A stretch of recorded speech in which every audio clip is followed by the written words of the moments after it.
Hey everybody. Well, today I want to talk about the why behind why I use hinge cuts.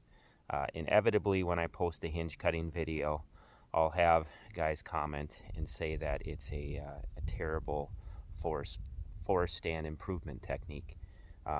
What I tend to do when I see those comments is I click on their profile, and 9 times out of 10 they live in the South, and clearly uh, there are regional differences with how we go about managing our timber for wildlife. And I do think that hinge cutting has more applications up here than it does in the South, though I believe it also can be used in the South for various reasons.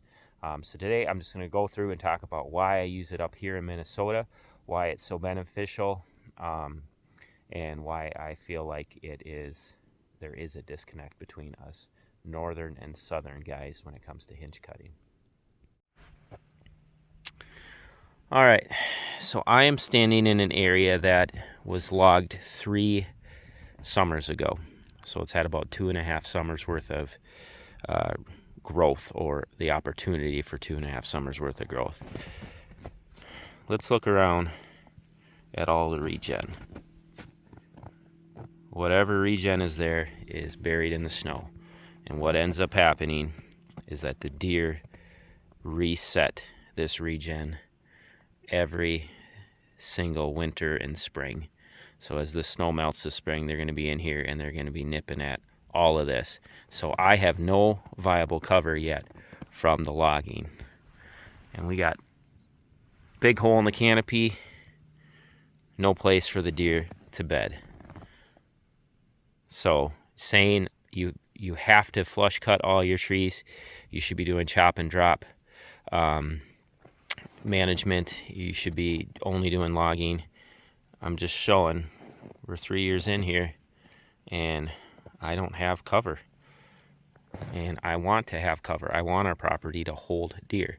I think logging's great. I'm glad we did it. Eventually, I think this will get to the point of being viable cover, but it is going to take years to get to that point. But at least in the meantime, it's providing some browse for the deer. But there's no cover.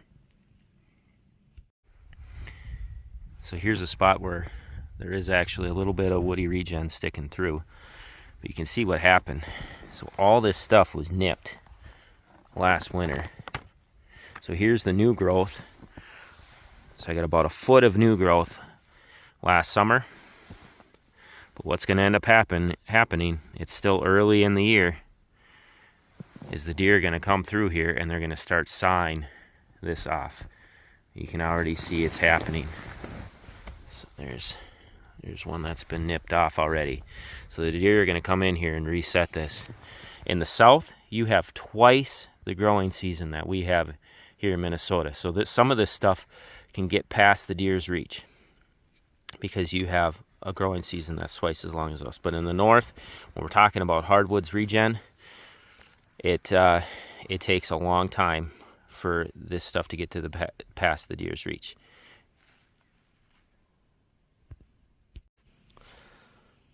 Now, is it this way in every situation in the North where this regen just can't get past the deer? No. But when you improve your property and you set it up for year-round food and cover for the deer, inevitably what ends up happening is you create a yarding ground in the winter, which is great because we want to do everything we can to help the deer.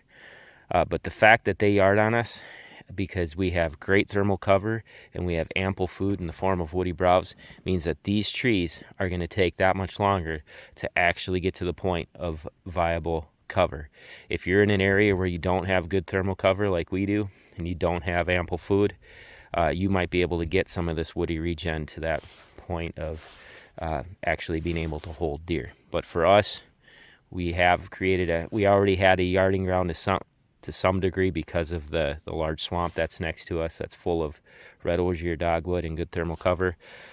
But we've amped that up quite a bit as we've worked on improving the habitat on our farm, which is great. I mean, it's great because our hunting's that much better in the fall, but it means that it's going to be really tough to grow trees in the winter because the deer are going to absolutely smash any of that regen that we have because they're on us so heavy. So where is there cover in this piece that was logged? It's in the one area that I did hinge cuts. So we got a bed right here, hinge cut tree right there. We had a little bit of snow last night, so it's tougher to see that impression, but there is a bed right there. This is the only viable cover in this area. If I were relying on strictly logging, this piece would not hold deer. It would be good for browse. The deer would come through and they'd browse on it, but it absolutely wouldn't hold deer because there's no place for the deer to hide. These hinge trees that I have here provide the cover that the deer need, because it takes forever for us to get the regen we need for deer to bed in. In the south, like I said, you have the luxury of that longer growing season. Your herbaceous plants stay palatable longer. They stay standing longer to provide cover into the deer season. Practices like fire work well down there because of the longer growing season. You get a great response from the fire, and you can get good viable cover in a year or two after that burn. Up here, it just doesn't work that way. The deer keep everything crushed when you're in an area like us that has become a yarding area for the deer. More good beds. Bed right there. Bed right up over there. This is where the deer are bedding, because this is the cover. And when we're hinging, we're not hinging high value trees. It's the junk. And we're not hinging every tree on our property. 90% of trees that I cut are flush cut. Bed there, bed right there. I'm hinging low value stuff.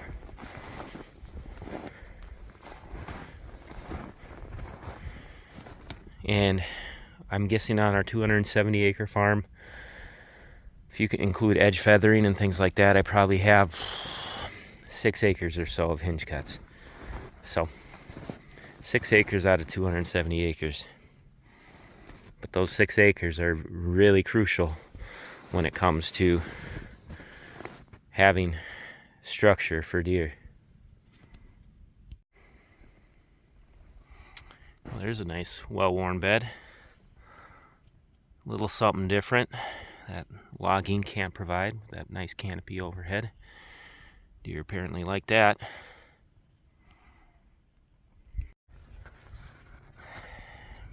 Try to put myself in the southern boy's shoes as I'm walking around checking this hinge cut. So I was thinking about it. Another piece, when I talk about a longer growing season, I can understand why they wouldn't be as applicable in the south, from the standpoint that they will regenerate way faster than they do up here in the north. Now that would happen whether or not you hinge cut or chop and drop, but if you did a chop and drop in the south and just left it lay and then had the option for fire in the future, that would work really well to be able to set that regeneration back. Whereas if you did a bunch of hinge cuts, it would definitely probably be tougher to run a fire through that, and it would just end up burning up a lot of the hinge cuts. So what would be the point of hinge cutting the trees, right?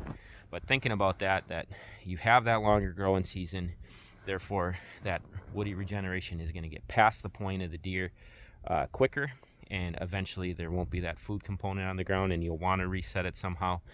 I can get why you wouldn't want to do a lot of hinge cutting if you want to use fire as your primary management technique to reset that woody regen. Up here in the north with my hinge cuts, I got 5-6 year old hinge cuts on the farm right now, and they still are a lot of the growth is still at that 2 to 3 foot level because the deer keep it set back for me. So I haven't even had to think about going in with a chainsaw to start resetting them, because we're just not at that point yet. Whereas in the south, I think you can get that growth in a few growing seasons where you're looking at, oh boy, I want to reset this. And if you're using fire, I can get why you wouldn't want to have a ton of hinge cuts on your property. So trying to put myself in the in the southern guy's shoes here as to why they wouldn't like Hinge-Cuts, but again, I think there are still some applications in the south, but you just have to look at what works best for you.